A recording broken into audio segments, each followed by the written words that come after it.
ডাক, টেলিযোগাযোগ ও তথ্য প্রযুক্তি প্রতিমন্ত্রী জোনায়েদ আহমেদ পলক বলেছেন, দেশের নারী সমাজকে মূল অর্থনৈতিক কর্মকাণ্ডের সঙ্গে সম্পৃক্ত করতে না পারলে আমরা আমাদের কাঙ্ক্ষিত লক্ষ্যে পৌঁছাতে পারব না।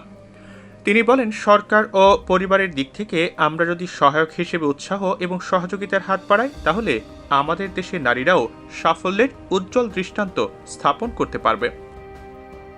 বুধবার বাংলাদেশ কম্পিউটার কাউন্সিল অডিটোরিয়ামে তথ্য ও যোগাযোগ প্রযুক্তি বিভাগের অধীনে উদ্ভাবন ও উদ্যোক্তা উন্নয়ন একাডেমি প্রতিষ্ঠাকরণ প্রকল্পের আওতায় স্মার্ট নারী উদ্যোক্তা অনুদান প্রদান অনুষ্ঠানে তিনি এসব কথা বলেন। আপনাদেরকে মর্যাদার সাথে আত্মনির্ভরশীল করা এবং বাংলাদেশকে সমৃদ্ধ অর্থনীতির স্মার্ট বাংলাদেশের দিকে এগিয়ে নিয়ে যাওয়ার লক্ষ্যে করা হচ্ছে।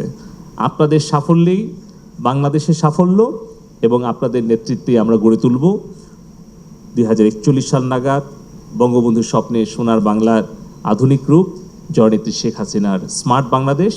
এ সময় প্রতিমন্ত্রী বলেন, যে সকল স্টার্টআপ ভালো করবে তাদের জন্য 50 লক্ষ টাকা থেকে শুরু করে 5 কোটি টাকা পর্যন্ত স্টার্টআপ বাংলাদেশ কোম্পানি লিমিটেডের মাধ্যমে ইকুইটি ইনভেস্টমেন্ট গ্রহণ করার সুযোগ রয়েছে।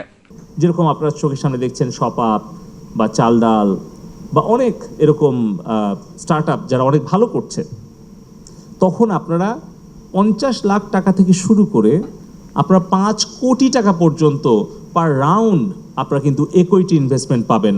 সেই সুযোগও কিন্তু জননেত্রী শেখ হাসিনা আপনাদের জন্য করে দিয়েছেন স্টার্টআপ বাংলাদেশ লিমিটেড কোম্পানি থেকে।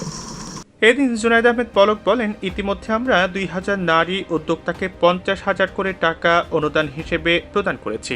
নতুন করে আরও 5000 স্মার্ট নারী উদ্যোক্তাকে 50,000 করে অনুদান হিসেবে প্রদান করা হবে। এবং মাননীয় প্রধানমন্ত্রী প্রথমে 2000 নারী উদ্যোক্তাকে 50,000 করে টাকা অনুদান দেওয়ার জন্য অনুমোদন দিলেন।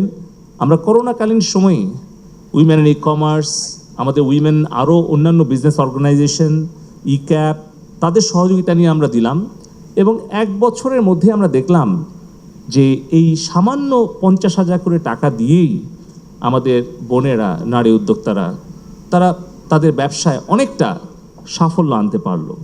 তারই প্রেক্ষিতে আমরা আরও নতুন করে 5,000 স্মার্ট নারী উদ্যোক্তাদেরকে আরও 50,000 করে টাকা দেওয়ার জন্য আমরা মাননীয় প্রধানমন্ত্রীর কাছে প্রস্তাবটা দেই এবং উনি আমাদেরকে অনুমোদন দেন। তো আজকে সেই নতুন যে 5,000 স্মার্ট নারী উদ্যোক্তাদেরকে আমরা 50,000 করে টাকা অনুদান দেব, সেই কার্যক্রমটা আমরা শুরু করলাম। অনুষ্ঠানে বাংলাদেশ কম্পিউটার কাউন্সিলের নির্বাহী পরিচালক রণজিৎ কুমারের সভাপতিত্বে অন্যান্যের মধ্যে বক্তব্য রাখেন তথ্য ও যোগাযোগ প্রযুক্তি বিভাগের সচিব মোহাম্মদ শামসুল আরেফিন, আইডিয়া প্রকল্পের প্রকল্প পরিচালক মোহাম্মদ আনোয়ার হোসেন প্রমুখ।